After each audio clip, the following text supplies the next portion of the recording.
Attorney General Garland charged his newly created domestic terrorism unit with targeting those who hold, quote, anti-authority views. That included parents who dared to protest at Board of Education meetings, concerned and standing up for the right for themselves to have a say in their children's education. A draft copy of the Department of Homeland Security Quadrennial Homeland Security Review outlined their intent to target, quote unquote, inaccurate information on a whole host of topics, to include the origins of COVID, vaccines, the U.S. withdrawal from Afghanistan, and U.S. support to Ukraine. Their misinformation, disinformation, and malinformation team exists to, quote, counter all types of disinformation. Once again, they get to determine what this disinformation is. Meta CEO Mark Zuckerberg revealed on the Joe Rogan Experience podcast recently that Facebook limited the exposure of the New York Post Hunter Biden laptop story just weeks ahead of the 2020 election, only after talking with the FBI. Twitter took similar action, but they recently apologized for doing so, recognizing that their decision was wrong. The cozy relationship between the White House officials, the Department of Homeland Security, the FBI, and BigTech is now well documented and results in private companies not restricted by the First Amendment doing the dirty censorship work of those in government who are not legally allowed to do so themselves. The threat big tech monopolies pose to our democracy is real and serious. I've had personal experience with this. After the first Democratic primary presidential debate in 2019, I was the most searched candidate of the night. Unfortunately and suddenly, my Google Ads account was mysteriously suspended without any notice or explanation. There were no responses to our multiple attempts to resolve whatever problem could have caused this. But after some time passed, magically, my account was reinstated, again with no explanation or apology. But their actions limited my ability to connect with voters who were actively seeking more information about my candidacy and why I was offering to serve them as President and Commander-in-Chief. This has not only happened to me, it's happened to other candidates running for various offices. Joe Kent, running for Congress in Washington State, is one I know personally of. This happens all the time, with these big tech monopolies interfering in our democracy by manipulating search results based on whatever it is that they want the American people to know about a particular candidate or issue that should be concerning to any one of us and all of us. Now, recently, we've learned that with the release of the Twitter files detailed by Matt Taibbi and others, high-level former FBI and CIA and other government officials were behind Hamilton 68 and their list of 644 social media accounts supposedly linked to, quote, Russian influence activities online. Now, Hamilton 68's work was widely cited as fact by institutions like Harvard and Stanford, by mainstream news organizations across the board, by members of the House of Representatives and Senate from both political parties, including the head of the Intelligence Committee. The problem is, it was false. Twitter themselves determined that the vast majority of accounts that Hamilton 68 targeted on this list of 644 were, quote, neither strongly Russian nor strongly bots, end of quote. They were mostly anti-establishment American voices from across the political spectrum. I was one of them. I was also one of them. Silenced, keeping independent, real news away from the people so they could not understand or get their own opinion on what was happening with the Freedom Convoy and then the Emergencies Act. So it was February 14th, 2022. Wow, Remembrance Day. Well, we will remember that day. Valentine's Day, 2022, Trudeau invoked the Emergencies Act. Without due cause, without due reasoning, of course. And then a week later, on February 21st, they voted on keeping the Emergencies Act in Parliament. And that's when we saw the Green Party and the NDP all support the Emergencies Act. And so we know where their ties lie.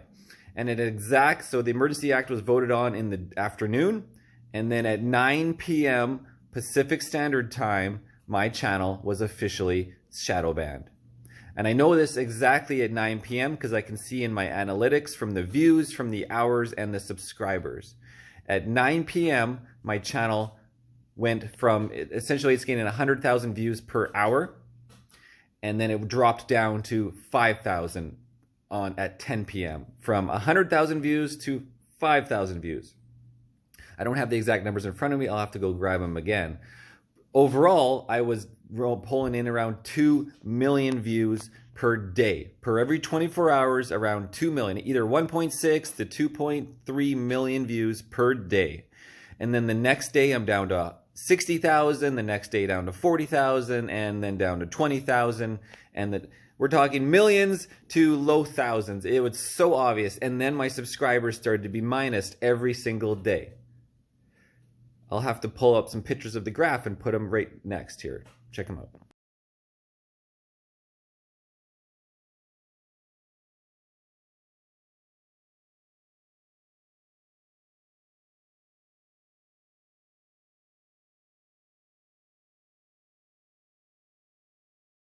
So, as you guys can see, on February 21st, I was at 1.8 million, or 1,836,736. And then the next day, February 22nd, dropped to 300,849.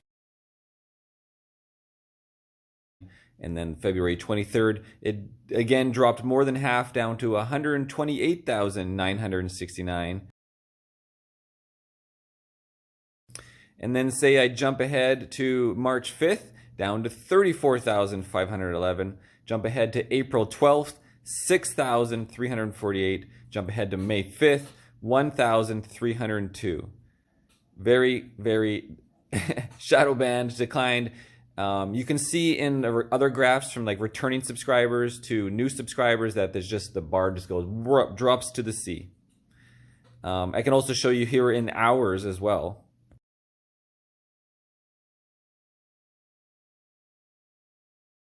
And now showing you subscribers from February 21st, it was around 5,900 plus subscribers, to February 22nd, the day of the shadow banning. Again, it happened at 9 p.m. on the 21st. So then the next day I was minus 199 subscribers for the first time after picking up thousands per day. Now I'm minus, and then more minus and more minus.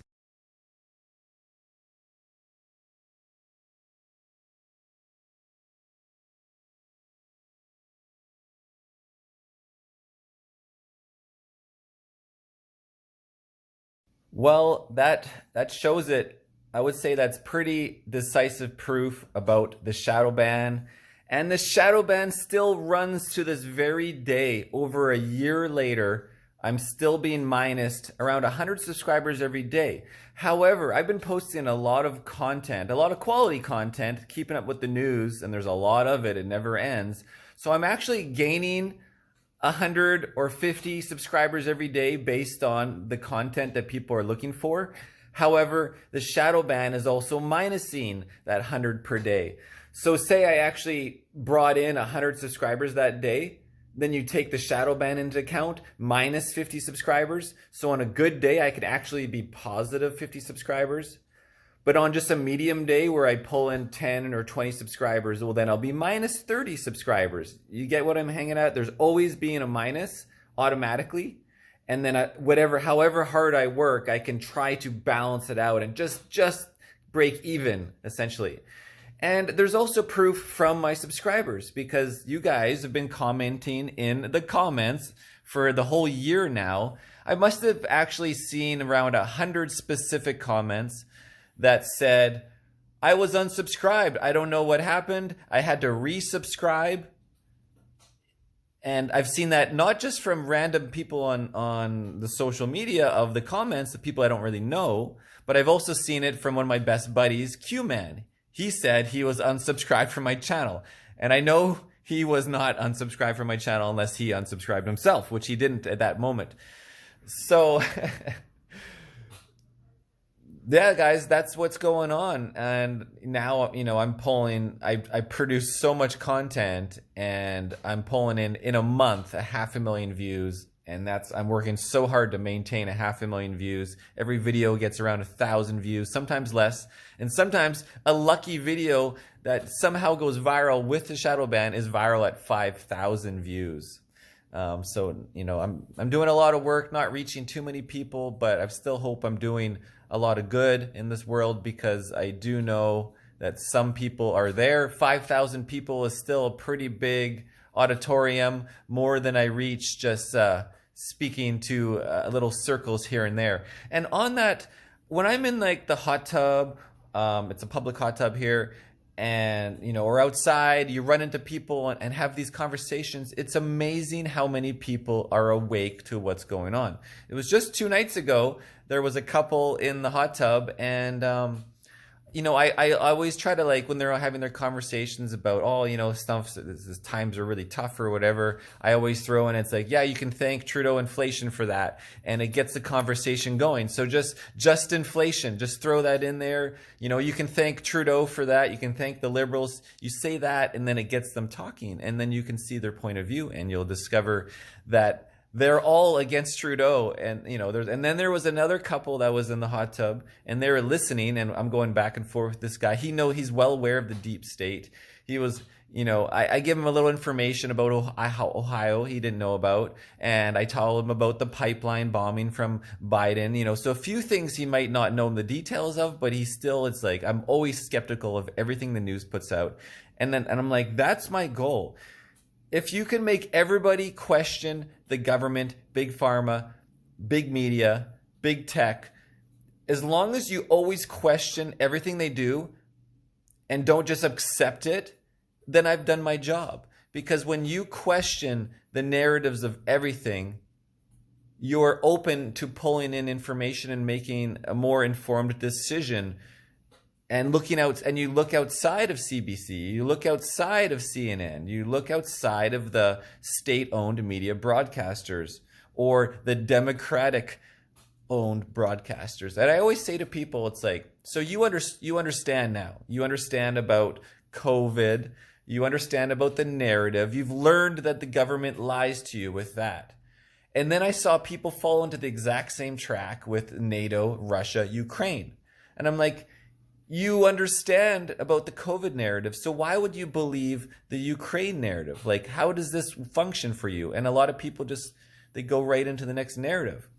But once people understand that the COVID narrative, or they understand the COVID narrative without me saying too much on CensorTube, then they can maybe understand the Ukraine narrative. Then they can maybe understand the Afghanistan and Iraq.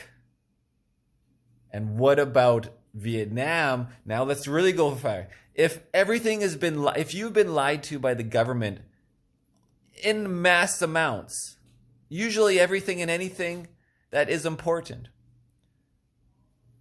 Who wrote the history books for World War II? Why would you believe anything that we've ever been taught in these books or by these teachers about World War II? What do we really know? I encourage everyone to go find the truth about World War II. This is Marcel, Irnie Racing News, February 16th, 2023.